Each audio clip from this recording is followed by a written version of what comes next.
समझ नहीं आ रहा अपने सैलरी इंक्रीमेंट का क्या करूं। बेटा इतना क्या सोच रहा है? अपने म्यूचुअल फंड्स के एसआईपी का टॉपअप करा ले। This is the right time. क्या? समझ में नहीं आया।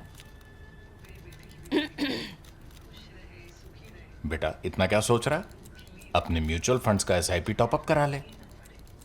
This is the right time. अब समझा।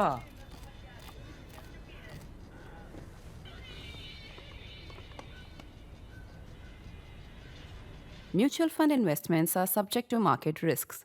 Read all scheme related documents carefully.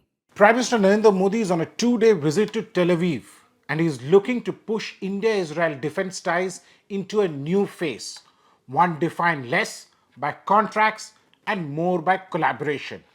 Despite the media buzz, no big-ticket defense procurement deal is expected to be signed during the visit. Instead, the focus will be on long-term strategic alignment in defense and security cooperation. Now, according to government sources, the two sides are set to sign a framework agreement on defense cooperation aimed at enabling deeper collaboration between Indian and Israeli companies. The story is not whether a contract has been signed, but what the new framework agreement is and what it seeks to do. The impact will be seen in the coming months, a source said. Another source summed up the ambition and said, the sky is the limit. The framework builds on the Memorandum of Understanding signed in November last year by Defense Secretary Rajesh Kumar Singh to expand the scope of bilateral defense agreement. The intent is clear: to move beyond a transactional buyer-seller relationship and towards co-development and co-production, with India positioning itself not just as a major customer but as a manufacturing and strategic partner. As reported by ThePrint earlier, Israel is reassessing its defense partnership even as its own arms exports to Europe are at record levels.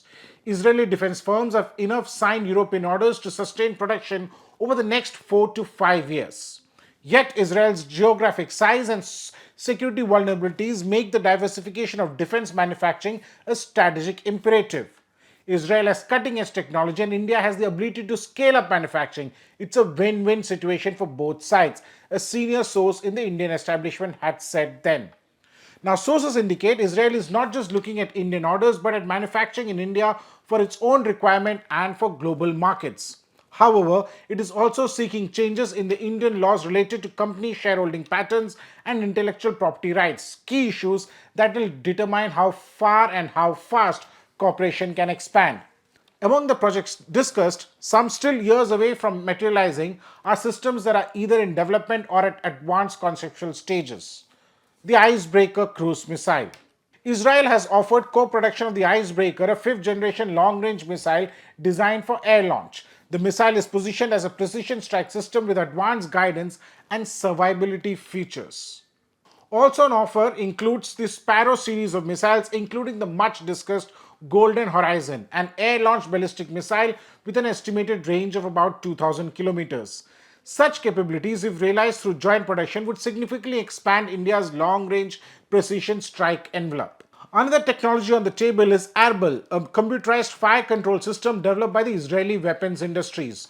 Once integrated onto a rifle or light machine gun, Arbel enables automatic follow-up shots after the first round is fired. Using data derived from operators' firing behavior, the system determines the optimal movement and the rate of fire for subsequent shots. Initially integrated into IWI's Negev light machine gun, Arbel has also been adapted for the Arad. Though originally conceptualized as a last-mile anti-drone solution, the technology can be used against any target set. Beyond these systems, Israel has offered a range of air defense solutions. Any procurement decisions, sources emphasize, will ultimately depend on India's operational requirements. For now, significance of Modi's visit lies less in immediate contracts and more in architecture, building a framework that could redefine India-Israel ties over the next decade. If the buyer-seller model defined the past, co-development and co-production may well shape the future. For ThePrint, this is Snehesh Alex Philip. Do subscribe to our Print's YouTube channel for more such videos.